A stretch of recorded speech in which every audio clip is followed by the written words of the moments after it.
afternoon, everyone. Welcome to the Reagan Institute.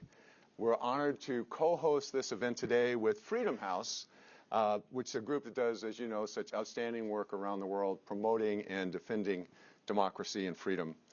The Reagan Institute and Foundation recently launched our new Center on Civility and Democracy, with the recognition that the decline in civility and respect for our fellow Americans threatens our democracy. Divisiveness and lack of trust are damaging our political process, causing Americans to lose faith in institutions and in their leaders. A functioning democracy requires trust. Trust in our system, trust in our institutions, trust in each other, even when we disagree, and in fact, especially when we disagree.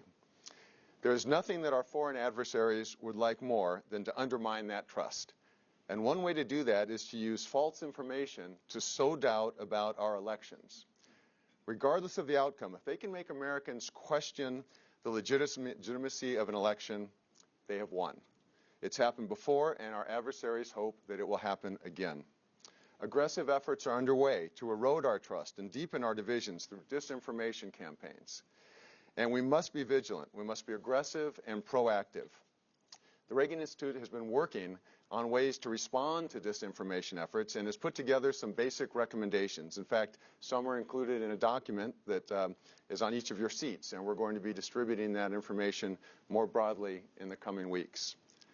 But we're grateful for the elected leaders and the experts who are here today to join us to illuminate a bipartisan path forward. First, we'll be joined by Congressman Brad Wenstrup, Chairman of the House Intelligence Committee's Subcommittee on Oversight, and in addition, he brings the perspective of being a medical doctor.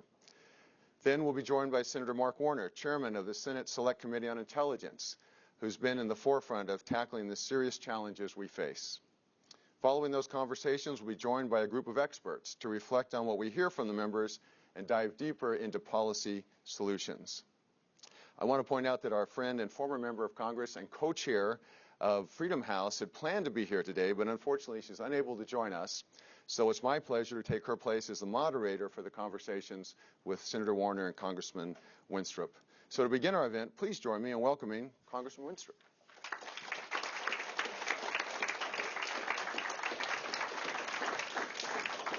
Right. Welcome, Congressman. Thank you. You're welcome. Great to have you here with us today. Glad to be and here. Welcome back, I should say. Been here a couple times. Right. Get used to this room. Right. Just to dive right in the last election, we saw an array of influence by state actors attempting to interfere with our processes. But non-state actors also pose a serious threat. And I know you've been spending a lot of time on this. Could you share a little bit about what kind of unconventional actors and unconventional approaches we might expect to see in the weeks leading up to our election? Well, I think some of them we're already seeing. We might just see it accelerated.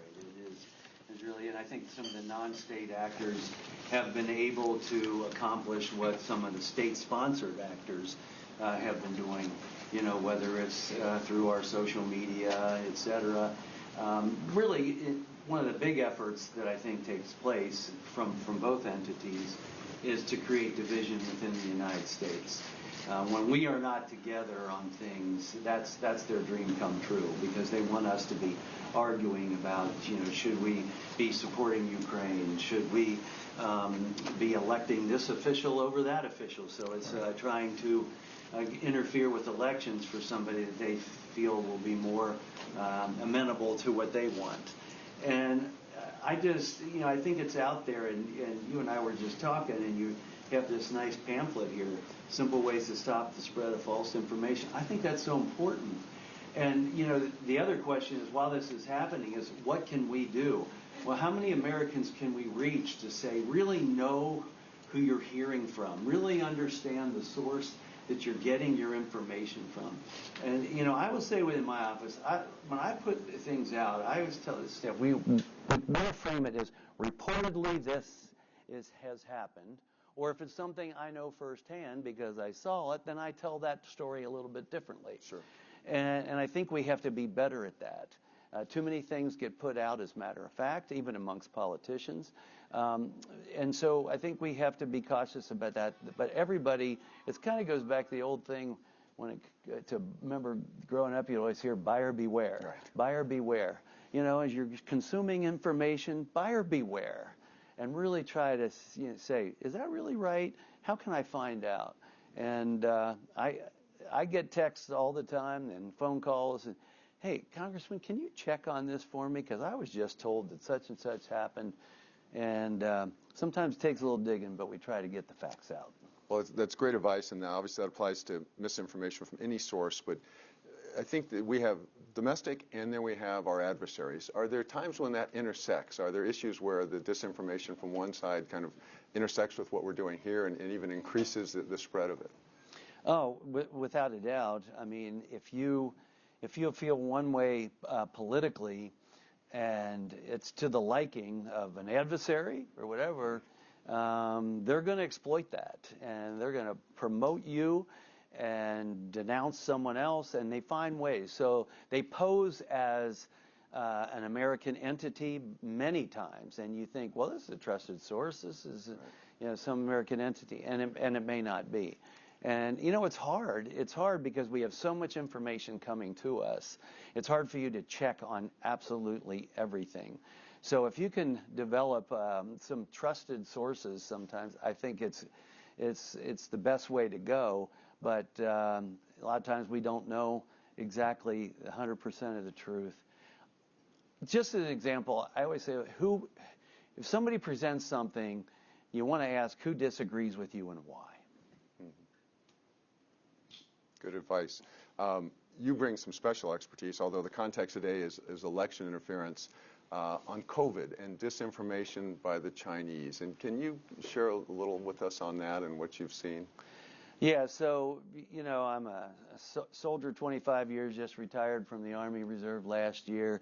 Been on Intelligence Committee for 10 years, and I'm a physician. And when we were in lockdown, did a lot of investigating on what actually, took place.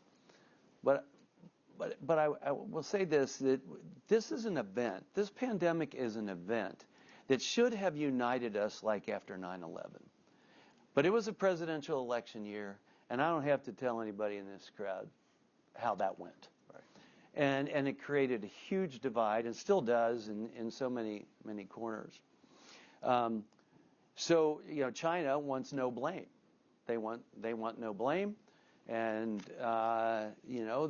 there's other people that don't want blame, and so you start hearing conjectures. Well, this happened, that happened. But I will tell you, the Chinese, when we decided to have a select subcommittee on the pandemic, the Chinese reached out to me right away, basically with a form of a threat. So we have grave concern about you even looking into the origins of COVID. It's settled. We already settled it.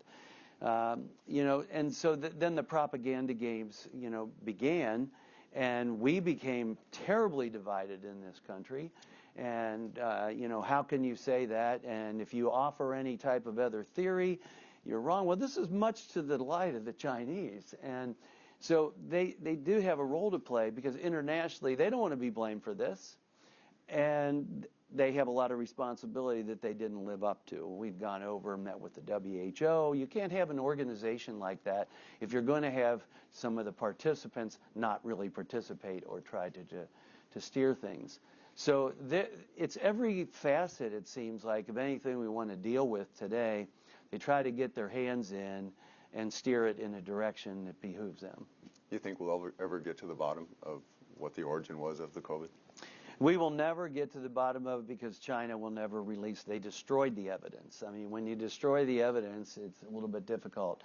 And it seems that some of the people who might have been willing to share some thoughts on it in China have disappeared one way or another. And I'm just telling you, that has happened. Will we ever get to the bottom of it? No. But I will say this, there's a lot of forensics in one direction over the other. That some of it I can't talk about it. Much of it we can. We've never found anything in nature. But here's the deal. What I'm working on as we have this committee is how are we preparing for the next one, regardless of whether it comes from nature, comes from a lab. And my concern as a soldier especially, and someone on Intelligence Committee, the idea of a bioweapon, something China's been talking about publicly since 2005.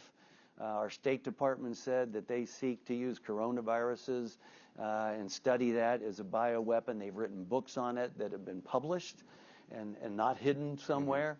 So there's a lot of concerns that we have to have. And so as I conduct this committee, I'm just trying to present facts to the American people and let them make up their own mind based on the facts that we can give you. Great. You mentioned what we can do as consumers of information, but what can the government be doing to mitigate this? And are we doing enough with the election barely 100 days away? Well, I think we're never doing enough when it comes to anything, because we live in a world with adversaries that are always trying to do something. I think, there are several things that, we as individual politicians can do, and that's to be able to get out there and really just speak honestly. We need to be focusing on policy differences, not personality differences, not accusing people of things that they may or maybe did not do, but just be able to stick to the facts so the American people can consume and make decisions. And, I see this all the time. Well, and I guess this could go either way, but I'm just going to use an old Reagan quote since we're here. We like those. And he said, he goes, "The problem with my liberal friends is they know so much that isn't so." And when you're putting out from a position of leadership things that you don't either know for a fact or that maybe isn't so, we do ourselves an injustice as a society. In terms of what the government can do, are they working closely enough with the social media companies to try to stop some of this disinformation from spreading? Well, it appears that they were working with social media companies to spread disinformation and to silence people and to censor people. Those are facts. I'm not saying that because it's some conspiracy theory. We now have the evidence that that's what was taking place from the top of our government. This cannot be. We can't tolerate that. We can't sit around and just say, oh, yeah, they probably shouldn't have done it. At some point, we have to say, these things are wrong. You're not allowed to do those things. And there have to be some repercussions in some way.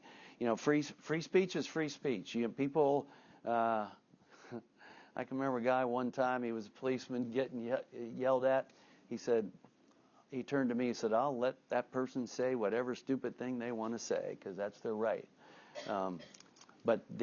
But that's free speech. And beyond that, if it's causing harm, you can't yell fire in the movie theater when there's no fire. Right. We keep hearing how the methods that are being used by those who are trying to spread disinformation become more sophisticated every day. Are our tools to respond keeping up? Are we able to stay ahead of the game, or are they moving faster than we are? And what do we do to catch up if we're not there? I don't know how you have develop a really good screening process, if you will, and within our social media. Fortunately or unfortunately, it's up to us to do the screening and decide what we want to consume and how we want to consume it and whether we want to believe it or not. But especially from foreign actors, I think that we should be able to track those down and stop that. I would hope that any time we see that what's being put out has some trace to a foreign entity, especially an adversary, that we find ways of cutting it off. But I don't want to limit the free speech of the American people. Is there a legislative solution to this? We would probably have to legislate some type of law that allowed that type of screening to take place. It's a vetting. It's really challenging because I believe in all the rights that we were given under our Constitution, but it's at some point, Well, let me put it this way. I used to see things in our local paper, and I challenged them on this one time when I was in front of the editorial board. I said, I see people write letters to the editor. If it's an opinion, that's fine. But when they write things that are factually incorrect and you can prove that they're incorrect, why do you print them? When I was a kid, it used to say editor's note. There were actually only 3,000 people at this event, not 10,000, right? They would do some homework. That's not being done even in our clearly domestic sources anymore. after the baseball shooting, right? They ran an article about how we've increased security as members of Congress since that time. The headline was, "Why Wenstrup doesn't do parades anymore." And I went to him and I said, "I just did 2 8 days earlier. You never asked me. I was Grand Marshal at a parade. You didn't even ask me that, but that's what you put out." So we have a problem domestically when it comes to that, as well as what our adversaries may be doing. Well, we appreciate all you're doing, the leadership you're providing on this, and very much appreciate your coming over today to share your thoughts on us. And anytime. Thank you for joining us at the Reagan All right, Institute. we got a lot to do. Thanks. Absolutely. All right. All right. Appreciate it, Congressman. Thank you. Okay. Thank you. Please welcome Senator Mark Warner.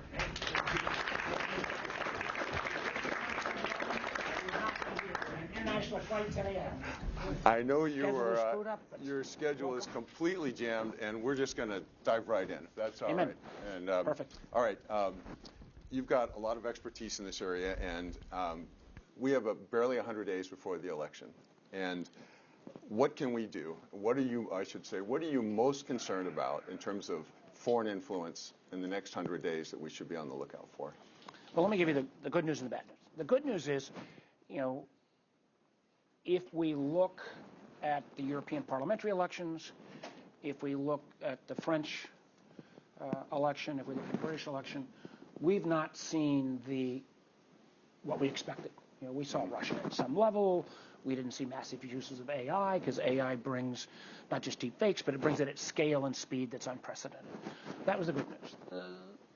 The bad news is, and I caused some controversy when I said this a couple times, and I think we're a little better. But the beginning of the year, I was saying we're not as prepared in 2024 as we were in 2020 under President Trump. And the reasons for that were, one, I think we are better now, so maybe be clear on that. One is the power of AI, that at scale and speed can spread disinformation at an exponentially rapid rate. Two, foreign adversaries know disinformation, misinformation is cheap, and it works. The documentation, bipartisan documentation that we did, 4 full volumes, I think still much better than the Mueller report on the Russian intervention in 2016. Some of that was child's play compared to what tools can be used now. Third is the fact that there was, Americans believe a lot more crazy stuff. How many people do you hear say, "Well, I saw it on the internet. Moses didn't bring it down on the tablets, but I saw it on the internet, and I'm going to take it as gospel." It's amazing. If you go back again, way back in 2016, oftentimes the Russians had to plant the false implication and then elevate it. But now they can simply elevate or promote crazy things that Americans say. And then finally, we did have this case that I think the Supreme Court, the Missouri case, where there was an effort to try to say that voluntary communication between government and social media, voluntary communication between government and social media was somehow infringing on the social media companies. And that led to about a 7-month, 8-month chilling effect. And I want to give Justice Amy Coney Barrett, kudos for, I think, having an appropriate skepticism there, that kind of voluntary communication does not go over the line. And so those 4 factors made me worried. I think the communication is better. I think the teams that are in place, we had the A-team, frankly, with Chris Krebs and Paul Nakasone and others. I think we've got some newer people, but I think they are meshing better. I was asking some of the leaders of the intel community this morning on this subject, and we're going to there'll be another update shortly.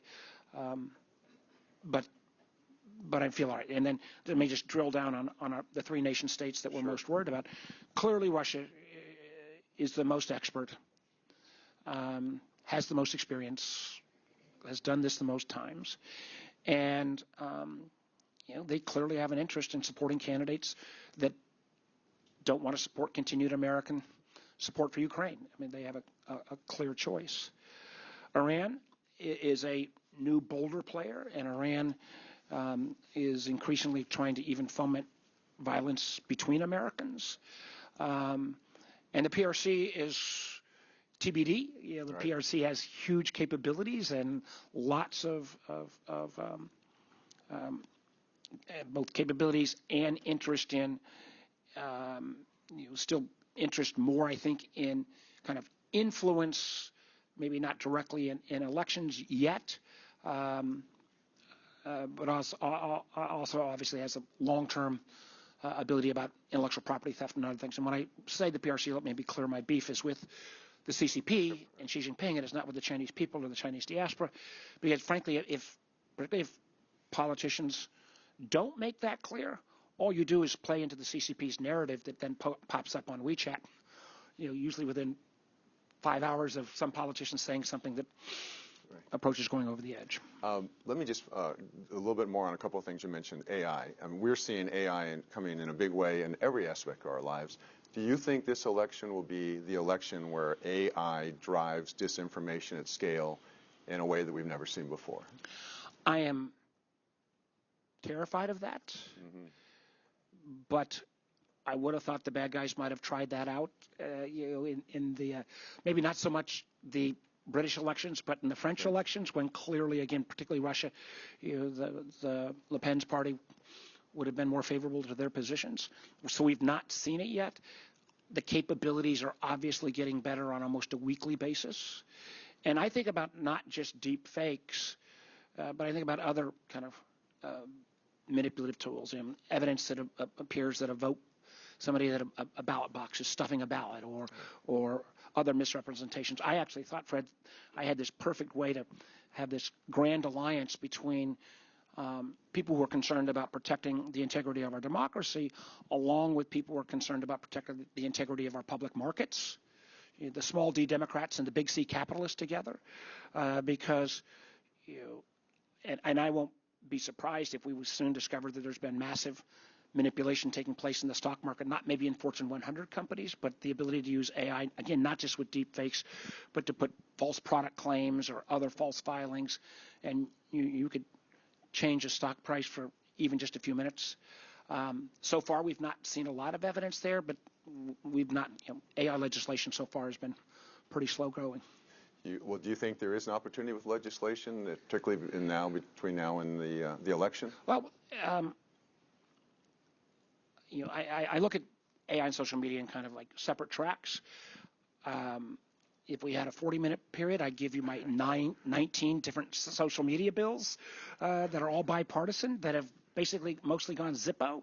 I think we are starting to break a little bit of that wall, on the question of I frankly think the TikTok, not banned, but TikTok for sale was a step. I think today the Senate is taking on the Kids Online Safety Act, which I think will get overwhelming numbers. Ultimately, you ask the congressman the question, what could we do legislatively? Yeah. If we're talking about social media, you got to ultimately get to Section 230, the get out of jail free card, in terms of all social media has in terms of content. You guys at the Post could live with rules, on having some guardrails. AI has been more challenging. Let me say, I think I can claim that I've probably spent as much time as anybody on Capitol Hill trying to learn about AI and having all the so-called smart people come in and brief me. And let me also quickly add, there is no linear relationship between me spending time and actually getting smarter on this subject. The whole economic premise has changed a couple times, but I'm at it. Maybe the good news on AI is less in Washington, but more at the state level. And the number of states, and I think including Texas and Tennessee and others, that have prohibited deepfakes in political advertising. So I think that is a good marker. Right. And also misrepresentation. I mean, I would think at least, particularly for younger people, some of the inappropriate use of body images, putting people's faces on bodies not their own. I mean, my gosh, if we couldn't at least put some guardrail there, I mean, that seems the lowest common denominator. So I'm optimistic on AI at the state level, a little less optimistic at the federal level. But I do think on social media we've at least broken the dam a little bit. Right. You mentioned the Murphy case, and you previously expressed the concern about the chilling effect that some lower court decisions had had. Now that Supreme Court has acted, do you feel that's resolved, and do you feel that time was lost, and that? I feel time was lost. I know that from the Fifth Circuit decisions until about January and February, and not just me, but a series of people on both sides, they all said, hey, we got to have communication, particularly when it comes from foreign sources. Right. There is a much, it's a harder case and circumstance if it was, some domestic misinformation or disinformation, but foreign, that should be a no-brainer. But there was that has changed, so we did lose some time. And in terms of whether it's legally settled, I went to law school, but I would never claim to be at all knowledgeable. As a matter of fact, I have a unique, I know you got a lot of students here, I have a unique distinction. I was the only member of the Harvard Law School class of 1980 not to get a job offer from either place I clerked as a summer associate. So having me opine on a Supreme Court decision about whether it will stand or not, I'm not the right guy. All right. I managed to eke out a living, though. So Right. Do you, a question I asked the congressman, and would really love to get your perspective on this. You followed the 2020 election, the 2022 election. You've talked about now in France and in the UK. The tools have become more sophisticated. This is a battle where each side has to continue to stay a step ahead of the other. Are we staying a step ahead of the other? Are we, from those who are trying to spread disinformation, are we keeping up, or are they passing? Let's talk about it in two buckets. In terms of election security, I think we're doing a pretty darn good job. I think CISA has, it was a new agency. I think Chris Krebs was a great initial director. Jen is now doing a good job. The only thing I worry is less about the bad guys' effort to kind of penetrate the ballot box or penetrate the electoral system, and more the fact that some of the voluntary systems that we put in place where states are opting out, or frankly half the states, including mine, unfortunately, have opted out of a voluntary agreement where they would kind of make sure that dead people aren't voting, so you share some of that voter registration data, which I don't understand how that's not a worthwhile thing. So on the misinformation, disinformation, because of my earlier concerns about people believing crazy stuff and the tools that are out there, I'm not sure, because I worry. I worry, for example, that the Iranians we've seen, they may try to hack into something that has nothing directly to do with the electoral, the campaign, right, but then amplify and put disinformation out and saying that's somehow the fault of one team or the other in America. So that is a concern of mine. So I think we are on it. I think the team's on it. I think we will have a major public hearing on this in a bipartisan fashion on the Intel Committee in September. But I'm nervous, but so far so good. As you know, there are literally hundreds of news sites being created every day that are look-alike legitimate news sites, some by Americans, some by overseas entities.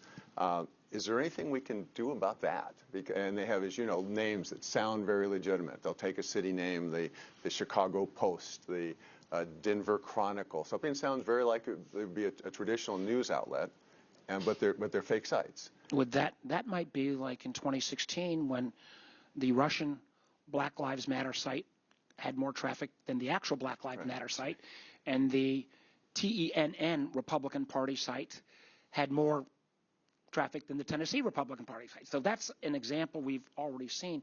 How we get at that, I probably agree with, I think what the congressman was saying on this, is that at least in terms of some of these sites that are based foreign, I think we can. And again, we have already in law who we define as adversarial nations in terms of China, Russia, Iran, North Korea, Cuba, and Venezuela. So even if we limited it to those entities, although again, let me quickly acknowledge that the Russians are sophisticated enough maybe to not have that site originate out of Petersburg and maybe have it out of Belarus at this point. So it's not perfect, but it is better than the fact of back in 2016 when first Facebook and Mr. Zuckerberg said, when I made a comment in November of that year, any politicians that think the Russians were interfering on Facebook just doesn't get it at all. He had to quickly recant those words, especially when we showed that not only were the Russians doing it, but they were literally paying in rubles for the Facebook postings. I know you have to catch a flight, and we appreciate you joining us. But if I ask you one other thing, Sure. we've just put out the Reagan Institute a short publication on things people can do to avoid being caught by disinformation at the individual level. Are there things that you would recommend that the average citizen do, the average consumer do, to be on the lookout and be ready and be able to ward this off when it comes towards it? Well, I think first line of defense is anything that starts to come out saying, well, your voting location has changed or the day has changed, right. Flashing red light. Right. I do think as well, and this sounds trite, but don't accepting information just because somebody said they saw it on the internet. And frankly, people being willing to say, and thank you for that sign back there, I'm getting you out of your hair, being willing to, and this is one of the hardest things. I think all of us, especially if you're in this room, and you're involved with this institute and President Reagan, it's being willing to call out baloney when you hear it from somebody, even if it's somebody you might politically agree with.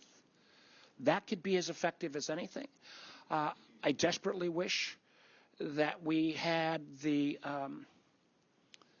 kind of trusted sources of information. Right.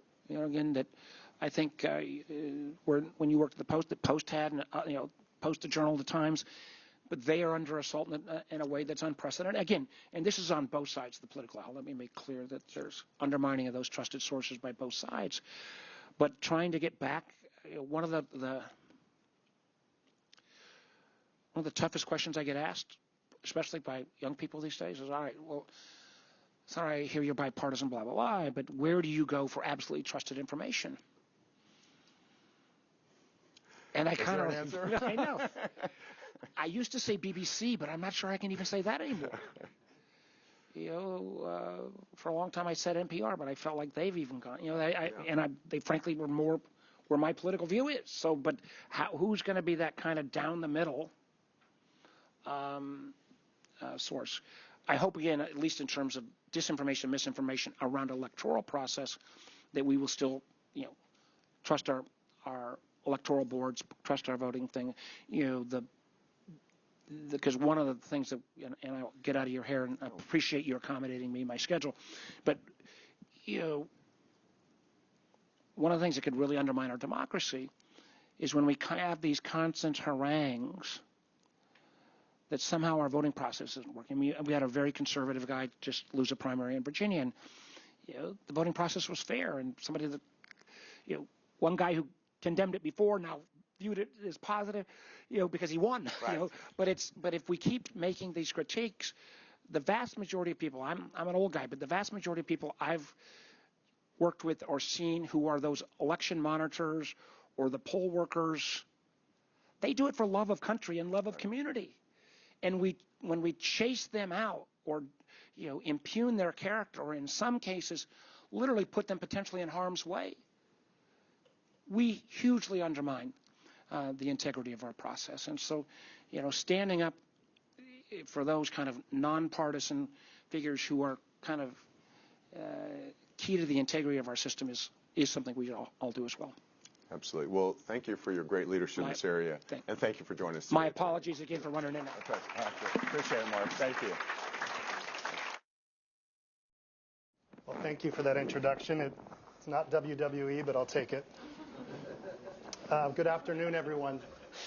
I'm Mark de la Iglesia. I'm the Director of U.S. Democracy at Freedom House, and I'm thrilled to be here to moderate a discussion to get deeper into the issues you just heard from Senator Warner and Congressman Wenstrup on. Obviously, they have tons of knowledge and expertise, and we're thankful for that, and their bipartisan work on the issues. And they have busy schedules, so they can't go quite as deeply as we can here. Before introducing my panelists, I want to again thank Senator Warner and Congressman Wenstrup, and also really thank Fred Ryan and the Reagan Institute and Center on Civility and Democracy, who have just been fantastic partners in developing this event. It was actually Fred and our co-chairs of our board at Freedom House, the former Congressman Jane Harmon and Wendell Wilkie, who first came up with the idea for this event several months back, and it makes sense. It's a natural fit given our two organizations' values and missions. As you may know, Freedom House works to expand and defend democracy globally, and that includes addressing and speaking out about the challenges we face to freedom and democracy here in the U.S. That's the work that I lead at Freedom House, but dozens of other of my colleagues, including Keon here, contribute to that. And as you probably also have seen, we're most well known for our Freedom in the World Index, and the U.S. has declined on that index over the last decade plus by some 11 points, from a 94 out of 100 to an 83 out of 100. There are a lot of different reasons for that, a lot of different metrics that we could get into, but I think we can say confidently that the proliferation of false and misleading information, particularly related to elections, is one of the contributing factors to that. It's feeds into the deeper underlying problems that are plaguing our democracy right now, including a challenge to the citizens' trust in institutions, the pernicious polarization that we've seen, and even the tendency towards political violence. So these are important issues. And what to do about it, as you could tell from that previous panel, is less clear, I think. And so, particularly given the need to protect Americans' constitutional First Amendment rights. But again, these issues, as you heard, have impact whether they're coming from foreign or domestic actors. So we need to act. These issues get nuanced and complicated and in a thicket very quickly. So I'm very happy to have this expert panel here to help us unpack them and highlight some of the nuance. So let me begin with introductions. Right here next to me is Kat Duffy of the Council on Foreign Relations, where she's a senior fellow for digital and cyberspace policy. Kat has more than 2 decades of experience operating at the nexus of emerging technology, democratic principles, corporate responsibility, and human rights. Next to her is Gavin Wild of the Carnegie Endowment for International Peace, where he's a senior fellow in the Technology and International Affairs program. Gavin served previously as the National Security Council Director for Russia, Baltic, and Caucasus Affairs. He also brings 15 years of experience in the U.S. Intelligence Committee, including co-authoring assessments of Russian activities targeting the 2016 and 2020 U.S. presidential elections. Keon, sitting next to him, Keon Vestenson is my colleague at Freedom House, where he's a senior research analyst on technology and democracy. And he's brilliant. I can tell you that after working with him for the past 4 months. Among other roles, Keon co-authors our annual Freedom on the Net report, which assesses the state of internet freedom in dozens of countries around the world. It's a must-read. Thank you. I agree. And finally, we're really lucky to have Dr. Lindsay Hundley of Meta here, where she leads the company's efforts to counter covert influence operations.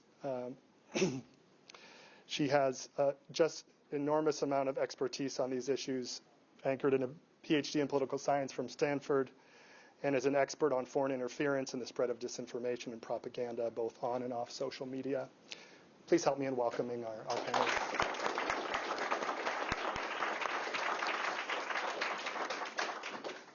Okay, so I think one thing I want to start with is just to sort of level set that I want us all to keep in mind what the senator and what the congressman said earlier, and as I'm asking you these questions, think about how you might deepen nuance, agree with, vigorously disagree with something they may have said.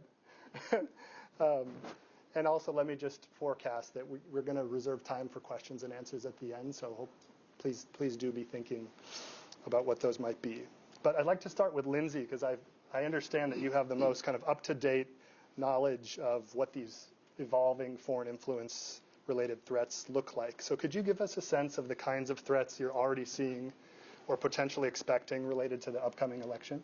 Yeah, of course. So I think I'll start with just talking about a few of the notable influence operations that we've been tracking targeting the elections. So I would say that one of the biggest changes in the threat landscape relative to 2020 is actually the amount of covert I/O activity that's originating from China. So just within the past year or so, we've removed around 7 distinct and novel influence operations that originated from China and was targeting a foreign country. This is more than any other country in the world. To just kind of make this a little bit more concrete, one of the most recent networks that we removed was a small network that pretended to be members of U.S. military families or anti-war activists in the U.S., and they would share information critical of U.S. foreign policy, particularly on issues related to Ukraine, Taiwan, and the Middle East. Of course, we're also looking at some of the other threat actors that our congressman also mentioned, particularly from Iran and Russia. We know that Iran and Russia have been active historically in elections. They're going to be active again this time around. I think on the Russia side, one of the more notable campaigns that we're tracking is a campaign known as Doppelganger, which essentially its historically main tactic is to create websites that impersonate real news organizations in the United States and in the EU to spread false or misleading information about the war in Ukraine. But as of late last year, we did start seeing this operation to create new websites that were commenting on things related to U.S. domestic politics and the elections themselves. So these were websites that were things like Truthgate or 50 States of Lies. Those are kind of the actors that we're looking at. What I want to say in terms of trends, what we're seeing is that just saying that, yes, there are foreign actors who are trying to manipulate and target, corrupt our public debate in the U.S., that doesn't mean that they're necessarily effective at that particular goal. We often see that these networks kind of speak in echo chambers to themselves. They'll buy their own fake Facebook accounts to follow their network to boost their engagement, but they're not really building a lot of authentic audiences in a lot of cases. We also have seen instances where when they do get authentic engagement, people are calling them out as fake, right? I think that that's a key difference between now and 2016 is that people are a bit more skeptical, at least when it comes from the types of activity that they were doing in 2016, to say, hey, this doesn't look real. And so that is, I think, where I would maybe say one of the biggest trends that I'm worried about is the fact that we know that influence operations, what they try to do is they try to perception hack. They want to get people talking about them. They want to make themselves seem really scary. And then they want to be able to have influence in believing that, our electoral processes were corrupted without having to actually do the work of doing that. They want to claim influence when the evidence doesn't predict that. So we're still seeing that today, and that's something that I would say I'm on the lookout for going into this election season. Thank you. Super helpful. Building on that, Gavin, I know you recently had a piece co-authored in Foreign Affairs called Don't Overhype the Disinformation Threat. So I wanted to get a sense of what you were arguing there, and then more in general, how are you seeing these threats and what should we be thinking about heading into the election? So I think since 2016, the thing that I am most worried about is that our reaction to foreign disinformation is almost as big a threat to undermining democracy, trust in institutions, as whatever content might be thrown at us.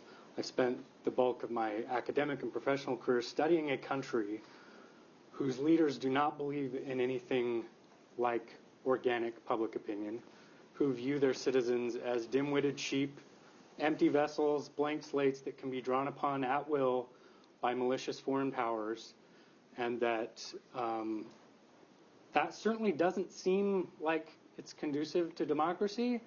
But I worry post-2016, for as much as we talk about making sure citizens don't lose faith in institutions and political leaders, that those same institutions and political leaders have instead decided to securitize disinformation and foreign malign influence, so much so that they themselves have begun to lose a lot of the faith in the citizenry that they exist to serve. And so I think if you want to talk about foreign malign influence, I would love to talk about bolstering FARA, bolstering the Lobbying Registration Act, bolstering enforcement of Section 951, bolstering media literacy, bolstering online privacy. All of these different areas that are as important, I would argue, bearing in mind that we just had a sitting senator convicted of hiding gold bars from a foreign power under his bed. Like, we have a lot of issues under that foreign influence umbrella. I worry our volume knob on what is essentially being lied to on the internet, in a lot of cases, is at 11, when a lot of these other knobs that are infinitely harder to do, but for which we have elected representatives and institutions whose job it is to address those issues. Disinformation's been something of a scapegoat and a bit of a distraction, and it distracts us and our own accountability and our ability to hold those leaders accountable for the political tenor of our conversations, and to assume, at least a little bit, that the American public are not as gullible, that foreign disinformation campaigns are not as prolific online as we've been led to believe. And most of all, I think, contrary to what Moscow believes, that there is not a direct causal relationship between what happens on the internet or in the media and a real-world outcome. And that's a very complex relationship that we've oversimplified. And so I would say my biggest kind of fear about going into 2024 and foreign influence is much more on how we are reacting to the prospect, as Lindsay said, that we've kind of perception hacked ourselves into adopting Moscow's and certainly probably Beijing's mindset rather than calling it out for what it is, which is a vast oversimplification of the relationship between humans and media.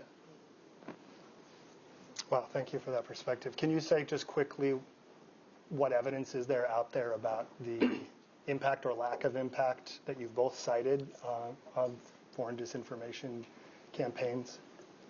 I think, and Lindsay can correct me if I'm wrong, I think a great deal of the research and academic study that I've dug into, it's basically been a coin toss. We don't know. We don't know how much impact there is because it's hard to tell, just like when you're playing a game of poker, if I shuffle the deck one more time, absolutely I've changed everyone's odds. The hard part is I don't know what your odds were before that anyway. So trying to map that causal relationship is A, extremely difficult, but B, it might be an unsolvable problem. Mm-hmm. Yeah, I would agree with that. I mean, if we look at the academic research that works on this issue, a lot of times the work is focused on proving the existence of these campaigns, describing them, capturing them. They'll go to some extent to try to measure the outcome of these influence operations offline, but it's really hard because there's no one way to have an impact on an influence operation. So you get these metrics like, oh, well, did they have engagement or did they have people view them? But a view and how that translates into an opinion, that is hard to unpack. I think there's been one study on the 2016 election that really did try to dive in and pull from kind of what was the activity on Twitter and people who viewed it and how did that map to public opinion. And in that case, it did come up much more of a wash in saying the people who viewed this tend to have the opinions that they had already. It's not clear that they changed their opinions. They weren't consumed by a vast amount of people. It was the people who consumed it was just a lot over time.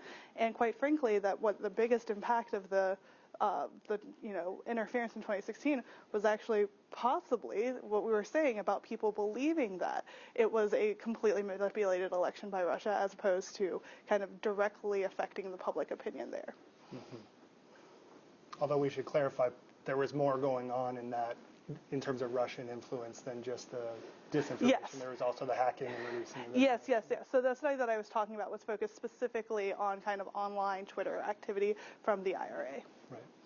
Thank you. Kat, how are you seeing these threats as we head into the election, and how can we get a better handle on them?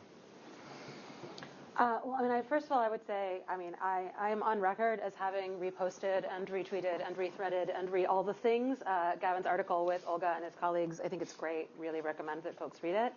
And Lindsay and her team do invaluable work at Meta, some of the best work in the world, in my opinion.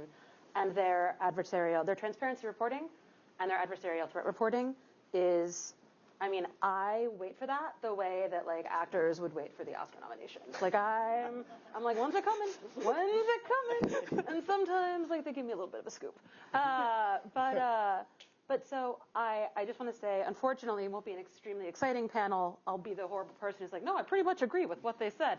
I do think the perception question is a critical one. I think it's going to extend potentially to electoral security this year because we have had such attacks on state and local officials. Their personal safety has been so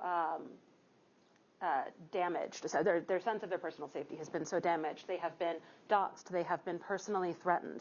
And so we are seeing across the country a diminished base of experienced state and local electoral officials, which means that we have more newbies in the mix, which means that there's going to be more mistakes. Just period, straight up. Somebody's going to do something wrong because it's the first time they've done that election, and they're going to do something wrong. And the ability for that mistake, or a series of mistakes across the country, to then be aggregated into a narrative of malfeasance, influence, a foreign attack, the election is, neither fair nor free, that someone has taken the voting machines. These are the narratives that I am going to be particularly concerned about in the week or so leading up to the election and in the week or so after the election. And so again, for me, I mean, my first paid gig in tech policy was helping Goldman Sachs draft their Y2K record. So I've been doing this a minute, y'all. And I was part of the original hype cycle. And what I have learned over so many years is that it's rarely the technology that is the thing that we really have to focus on. It's overwhelmingly whatever the societal problem or the breakage or the niches underneath it that then gets scaled or exacerbated by a technology and becomes scarier or more confusing because we don't understand the technology and so don't know how to lens it. So when you think about those electoral officials, that's one example of where things could go. Now that Vice President Harris is presumptively the nominee, I fully expect that we are going to see just an absolutely and extraordinary escalation of attacks on her. Nina Jankowicz did a study in 2020 with the Wilson Center, and there's so many numbers that I cut and pasted it in before I jumped up. They looked at 336,000 pieces of abuse or disinformation in 2020, targeting 13 candidates across 6 social media platforms. 78% of that targeted Kamala Harris. She is a woman, and she represents not one but 2 minoritized populations in the United States, Black Americans and Southeast Asian Americans. So she is like a trifecta for threats. We will see, unquestionably, sexualized narratives. She slept her way to the top. We are already seeing transphobic narratives. There's a whole controversy there. She's not actually a woman, she's a man, which is the same thing that Michelle Obama has gone through. We've seen the birther narrative already also getting floated for Vice President Harris.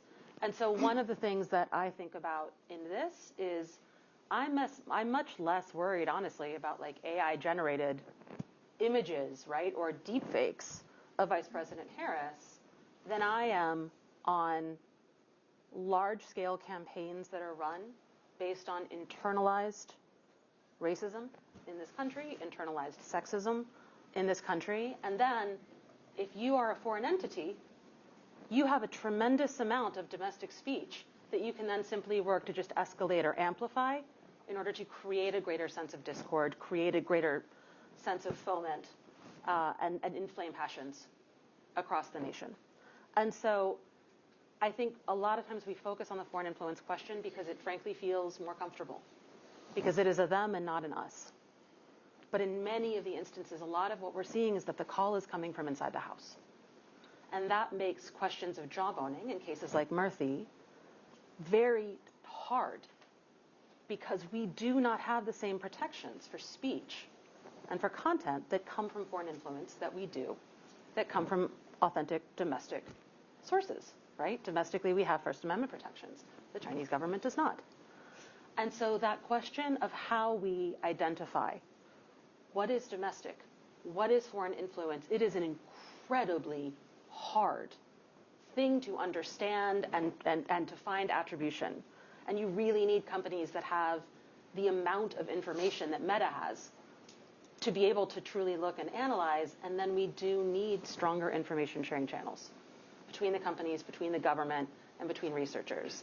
And that's my biggest concern for this year, and then I'll stop, has been the huge impacts on the information researcher community in space over the last 2 years, and how far we have fallen behind and how politicized that work has become. Because that is critical work, in my opinion, to our understanding of how society functions, to the same degree that we need public health research. And so I am hoping that what this election will do is return us to a space where we start thinking about our collective need for that type of research and that type of coordination and information sharing and disclosure to the public, and away from what has been a very partisan, an unnecessarily partisan narrative about these dynamics. Thank you. And we'll come back to the how to differentiate foreign versus domestic and as we get into mitigation. Or not for Lindsay. But I want to get to Keon. We've touched on generative AI, and Senator Warner said he's very scared about the potential. We're not quite seeing it yet, but the potential is there. How do you think about the emergence of generative AI and in terms of changing the risks around false and misleading information around elections? Sure. First, let me echo Kat in being a huge fan of everyone on this panel. It's great to be here with you, and it's also great to be scooped by Senator Warner. I think I largely agree with his assessment here. At Freedom House last year, we sat down and we looked at 70 countries around the world, and we found evidence in 16 of them that generative AI had been used to shape public narratives, to smear political opponents, or otherwise mislead people. And in 2024, in this year of elections, we've already seen cases of this cropping up in electoral periods in India, in Serbia, in Venezuela, among several others. And here in the US, we've also seen evidence that generative AI is being used as a part of influence operations targeting American audiences. So Microsoft researchers found, for example, evidence that generative AI was used in a campaign linked to the PRC to spread false information about the disastrous Maui wildfires back in 2023. And just earlier this month, the DOJ reported that it had shut down a network of accounts operating on X that were linked to the Russian state media actor RT and used generative AI to appear more realistic.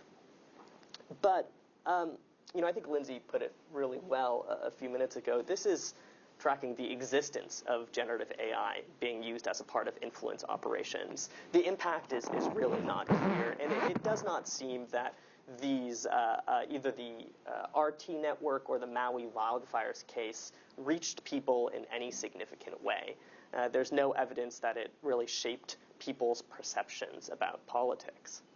Instead, it really seems that influence operations today aren't really deploying generative AI in enormously problematic ways. They look much more like doppelganger, as Lindsay was talking about earlier. Instead, that we're seeing that generative AI gets deployed in electoral contexts in relatively innocuous ways.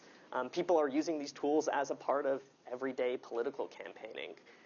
In Pakistan, for example, former Prime Minister Imran Khan used a generative AI avatar to campaign publicly while he was locked up on corruption charges. And we see other examples in India, for example, where generative AI has been used for people to post fun little memes about their candidates.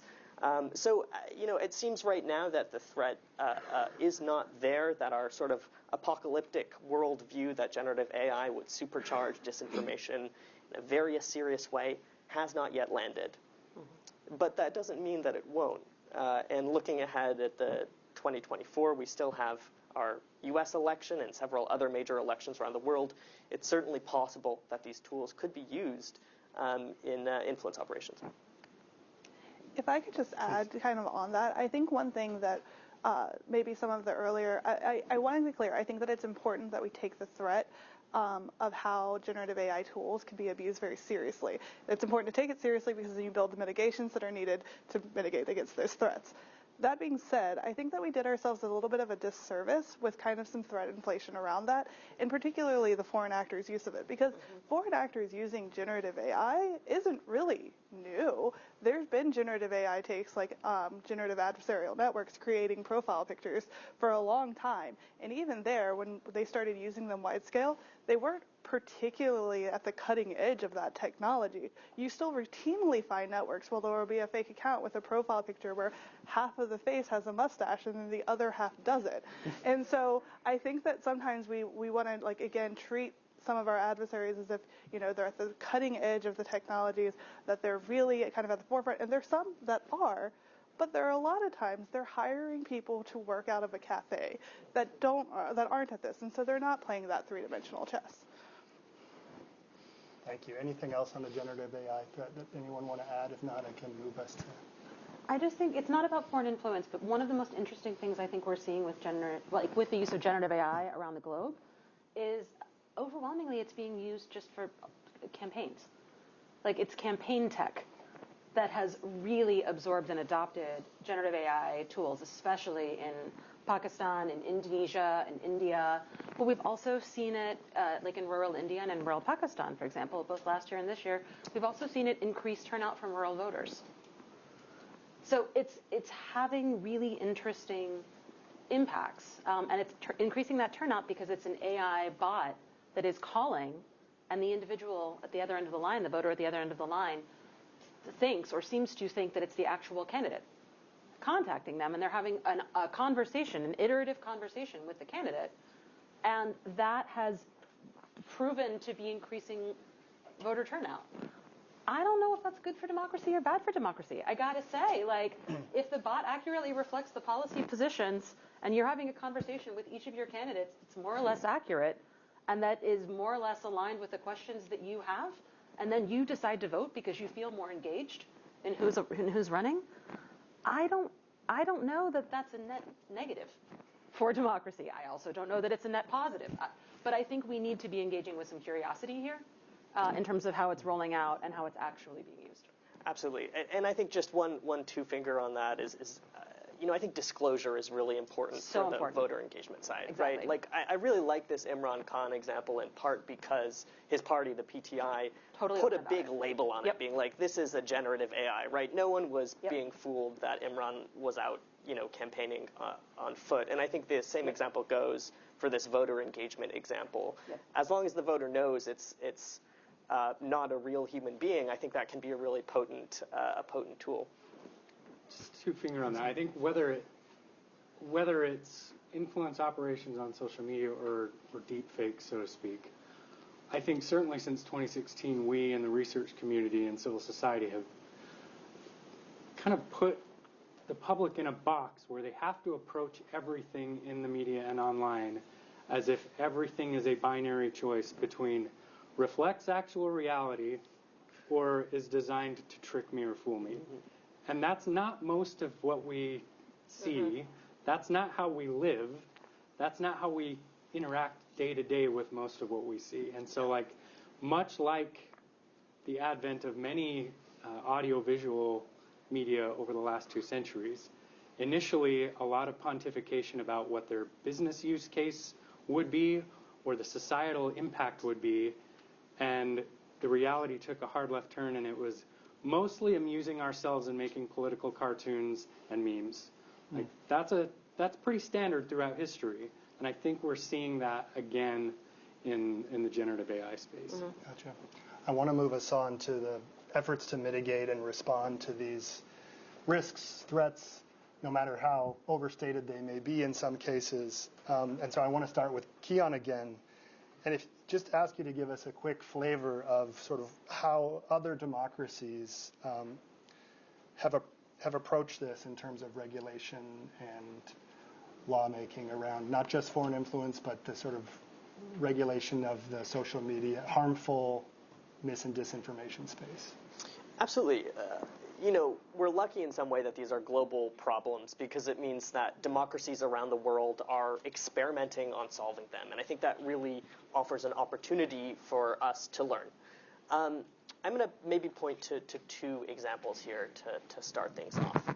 The first is the European Union, who, as I'm sure many of you all know, has recently enacted the Digital Services Act package, which is a sprawling piece of tech regulation. But one of the priorities of the DSA package is to ensure that election processes are able to move without being coerced or influenced, and that includes through foreign election interference. Just ahead of this year's European Parliament elections, EU officials released a set of guidelines about how to interpret the DSA in the context of mitigating online election interference. Some of this was aimed at steps that platforms should take. So, for instance, the EU asks that platforms, and perhaps Lindsay can speak to this, conduct stand-up, election incident-specific units to counter problems that sprung up, and also to conduct context and country-specific risk assessments relating to the elections. Some of these recommendations were also aimed at empowering users, empowering Europeans who were online to have more control over their online experiences. So one recommendation that I really like was empowering European users to have some say in how content recommendation systems would serve content to them, or around labeling AI-generated content on the platforms. Now, certainly the DSA has its problems, and we could fill up an entire afternoon just talking about this specific package, but it really does offer European regulators a powerful lever to work with platforms around mitigating election interference risks. There are other really important components of the European approach here. So, for example, ahead of the EP elections, officials also put out rules relating to political advertising on the platforms, and also helped to launch a unit of independent experts committed to fighting online misinformation. Now, I also want to look across the Pacific towards Taiwan, which I think offers a really important case study in how to manage online foreign interference in a way that still protects the open internet. So Taiwan, obviously, an enormous target of CCP influence campaigns, and all of these campaigns escalated when Taiwanese people went to the polls in January in a presidential election. Now, one of the bulwarks against CCP online influence in Taiwan is a little system called COFAX. COFAX is a sort of decentralized fact-checking organization. So it was stood up as a collaboration between Taiwanese civil society and Taiwanese tech companies in partnership with Taiwan's government. And COFAX basically operates in a way that anyone who is online in Taiwan can flag a specific claim that they see on social media and ask for a fact check. And then you have a network of professional fact checkers and citizen journalists, everyday participants in the Taiwanese internet who can go on COFAX and offer a fact check. What's really special about the COFAX model is that it's decentralized in a way that really builds trust among diverse communities in Taiwan and across the political spectrum in the country. Now, I've spoken with many of the folks who are working in Taiwan on countering CCP influence, and I don't want to misrepresent this model as perfect and say that it's flawless and works really well in every context, because it certainly has its struggles. But I think Taiwan offers us one optimistic takeaway, that people really do care about the integrity of online information and that they want to participate in safeguarding their little information ecosystems. And one way to support them in this, to engage in this is this sort of multi-stakeholder collaboration. Mm-hmm. Thank you. That's really interesting. And just to clarify on the Taiwan example, what's the government's role at all in collaborating in that? Are they just a receiver of information, and what do they do with it if so? So COVAX spun up, maybe 5 or 7 years ago, and the Taiwan government was really instrumental in buying legitimacy for the effort and supporting collaborations between the tech sector and civil society. It's my understanding that right now the government is not overly involved simply because of, again, building trust and legitimacy in the activities on the COVAX platform. Thank you. Gavin, did you have something? I just, a bit of a divergent note, I think, on this. I'm, far be it for me, the former NSA guy, to wax civil libertarian. But I think it is important that we recognize the limitation at the Reagan Institute, that we recognize the proper limitation of government, particularly in this discursive space. I absolutely agree the Supreme Court ruled correctly on Missouri v. Biden. I also very much agree with the DOJ IG report that just came out a couple of days ago that said FBI needs a more rigid, well-defined, higher standard criteria for when it's worth having a closed-door meeting with Facebook, X, or anyone else versus just going out and speaking to the American public transparently. And I think particularly the deeper you get into this discursive space, the less you want your national security bureaucracy wading into those waters.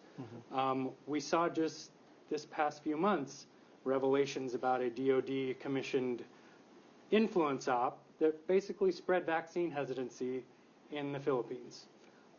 Whether or not that was their intent, that's what came about. And so I think part of this solution space also needs to be desecuritizing a lot of this and having it be more domestically home-focused and taking a little bit of the wind out of the sails of this kind of information warfare mentality that I don't know can coexist with the bedrock foundations of free and open democracy. Thank you. So let's get into that a little bit more. Kat, if you don't mind, this question of what the government's role can and should be, especially when we're talking about trying to disentangle what's domestically sourced, potentially harmful mis and disinformation versus foreign.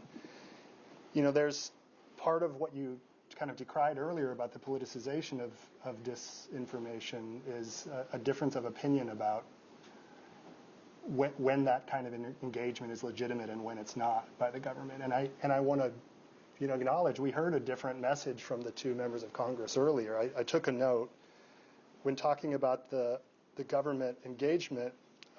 Congressman Wenstrup said government was trying to censor Americans. That's a fact. And Senator Warner said it was voluntary communication that with social media that did not cross the line.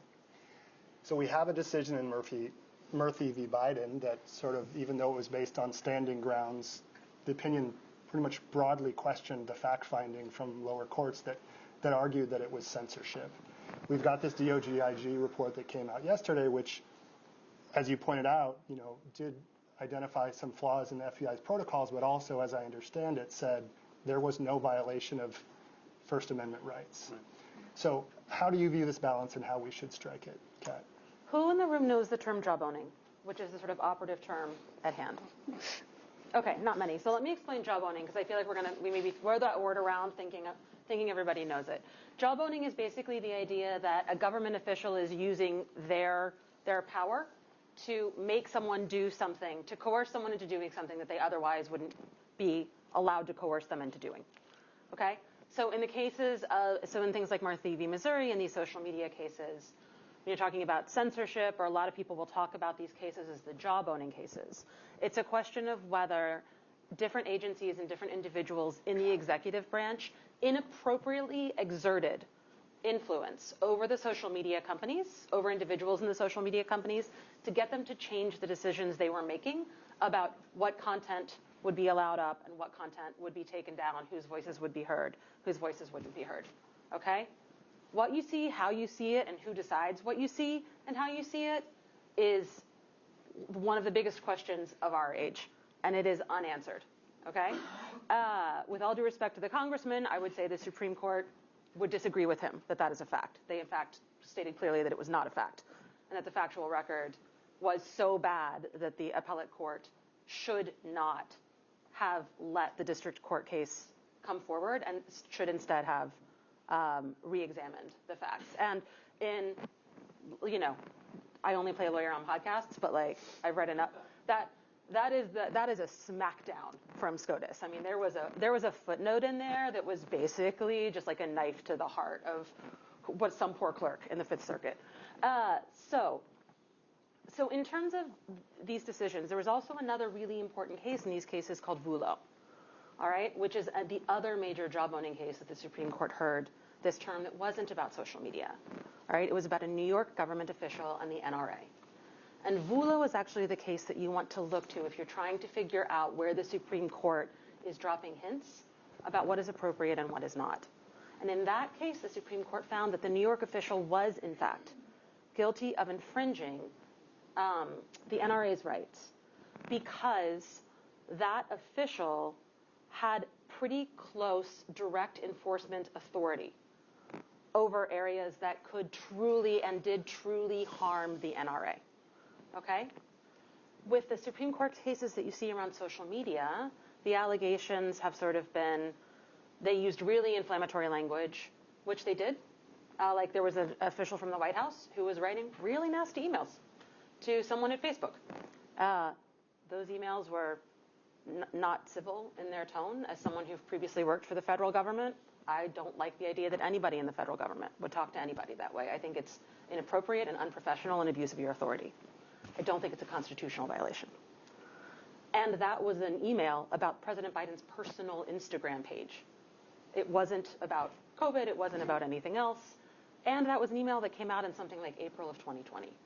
Who among us thinks we were our best selves in April of 2020? Who among us did not write an email or two we wish we could take back, or maybe the tone wasn't the best, right?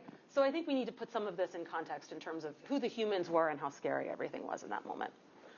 Right now, what we've seen for this DOJ report, which I think is really important, is a statement that as of February of 2024, for the first time, there is now clear guidance going out through the FBI, right, and going out through DOJ around basically what you can be raising with social media companies and what you can't and how you should talk to them and how you shouldn't. They haven't published the guidance, but apparently there is now clear guidance out there.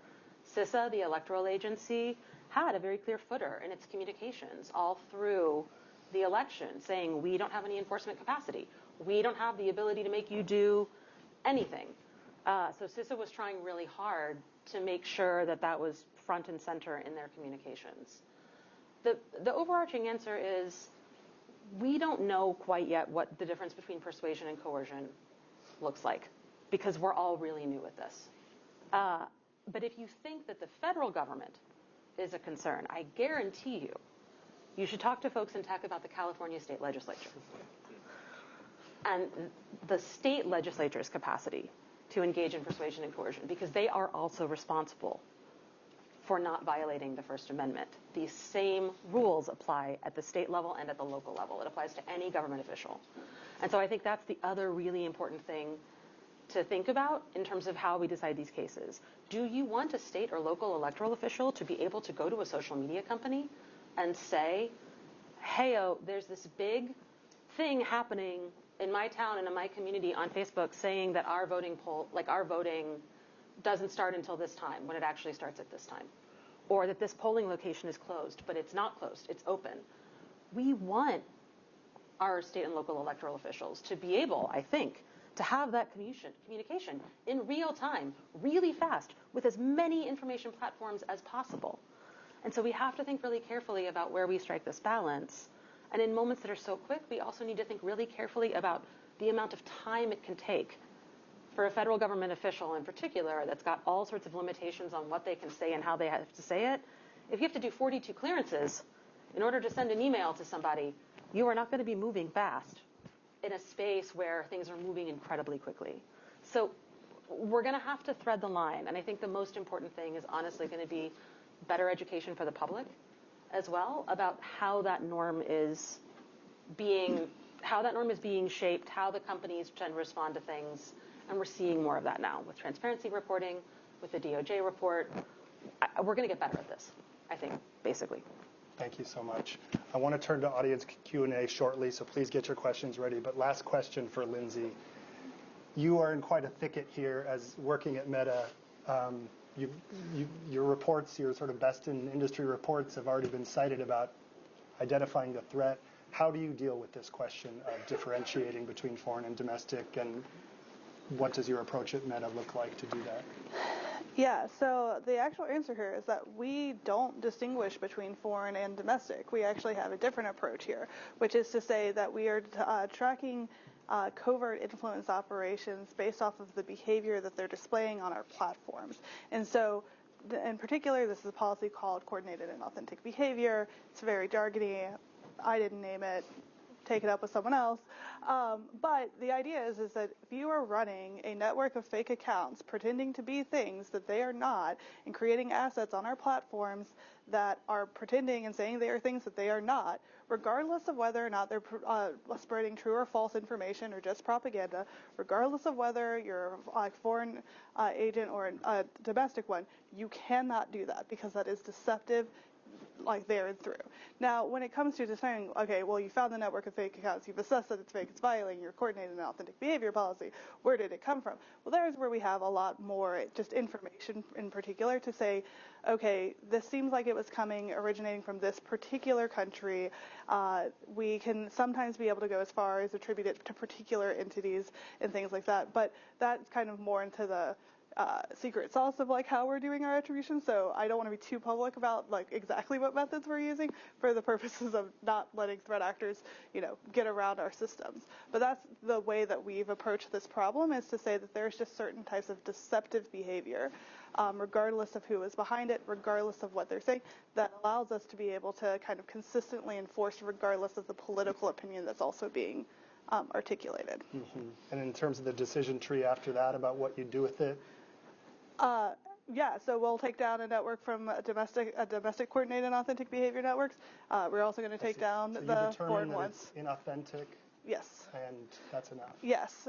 And then, when we're doing our public reporting, we'll do like attribution and things like that to the extent that we have the information available. So that way, people know where it's coming from. Other stakeholders could use levers available to them to hold actors accountable. But the approach is to focus on the behavior, so that way, we know that foreign actors or domestic actors are going to target hot button issues, and so we don't want to get into the debate on if we're weighing in on one side or the other by doing this. We want a consistent standard of you can't engage in deceptive behavior, regardless of what it is that you're saying. Yeah, that's the advantage you have as a private sector company, to be able to do that kind of moderation. Thank you so much. Let's turn to the audience. We only have a few minutes left. Let's take one or two questions from the audience in sequence. Sir, right here, and then you back here. Please go ahead.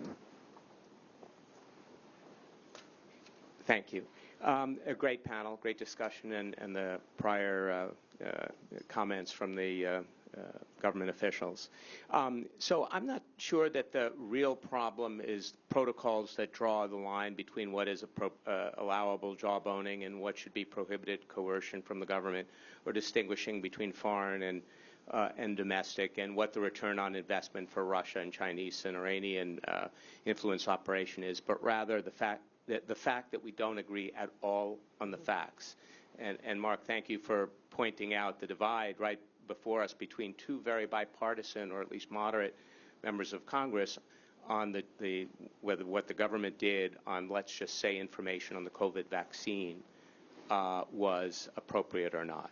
And Congressman Wenstrup, I gather, is a medical doctor and middle of the road, and he did have a very different impression from Senator Warner. And there should be some basis for us to abate, moderate the vast chasm on what partisanship has done for common understanding of the facts. And is there anything we can do about that? Short of resurrecting Walter Cronkite or otherwise, the trusted sources. There had been various discussion about the trusted sources and where you go to get your news.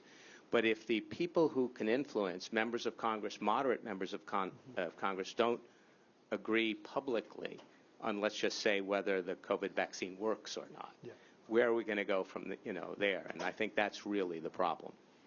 Thank you. Let's take the question back here, too.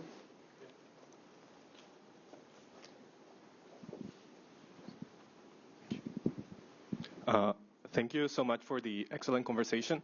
My question is, one of my key takeaways from the first part was that even though the threat of misinformation and disinformation is there, the effects have been, to a certain extent, exaggerated, and also it's difficult to quantify. My question was, do you expect that in the short and medium term that this effect is going to be constant at that level, or is it like correlated with the quality of models that we have right now, which I mean with more realistic deepfakes, deepfake audios, videos, and actually text that can like imitate the style and the word choice of some actors? Could the threat become worse? Or is it more related to the computing power? Like with better GPUs, we could produce more disinformation and flood news sites faster? Or maybe is it correlated to other factors? I'm very curious about that. Thank you. Okay, we have two questions on the table. One is, how does AI and further technological innovation affect the potential threat and its potential impact?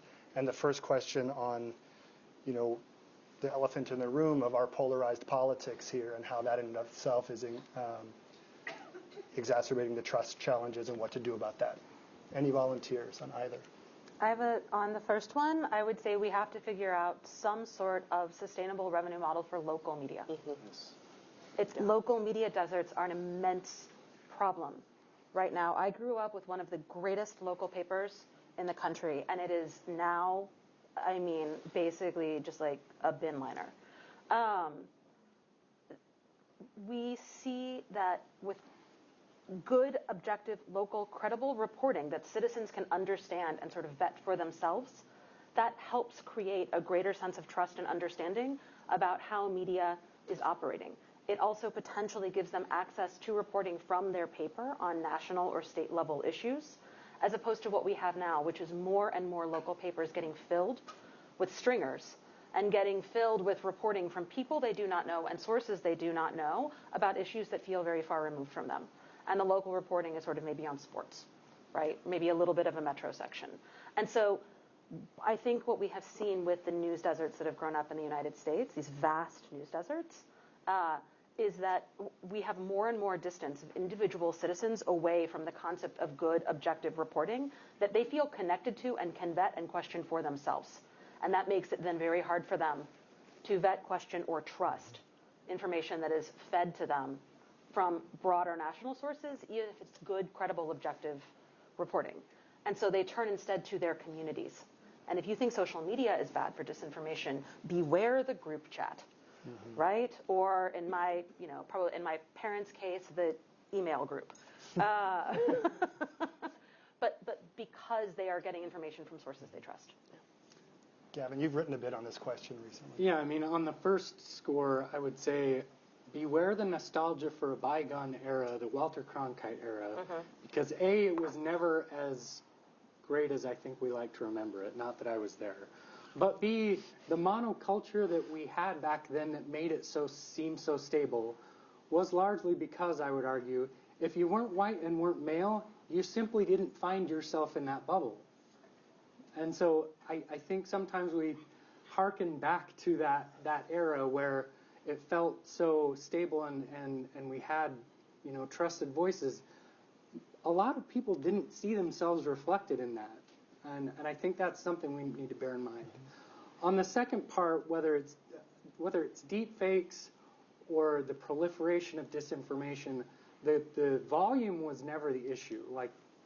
I think one way to think about disinformation, propaganda, deepfakes is like a Ponzi scheme that sells vitamins. It makes really not that much difference whether the vitamin works or what's contained in the pill itself. The issue is that it's not good economics. It's not how money is made. It's not how capitalism works. I think that's the same way when we think about influence. There's no magic mind control, no matter how much data, no matter how convincing. You, as a person, come to that media with a universe, a constellation of lived experience, linguistic, cultural, religious baggage, and you project that onto whatever you're seeing. And so it's never going to be as easy as if we just had all the right data and all the right tech, that we can somehow decode that relationship. I think that's a distraction from a broader issue. And so I don't think it's a matter of better tech. Thank you. We need to wrap there. I want to thank my panelists, thank the Reagan Institute, and particularly Fred Ryan and Rachel Hoff and the whole team. Thanks for joining us today.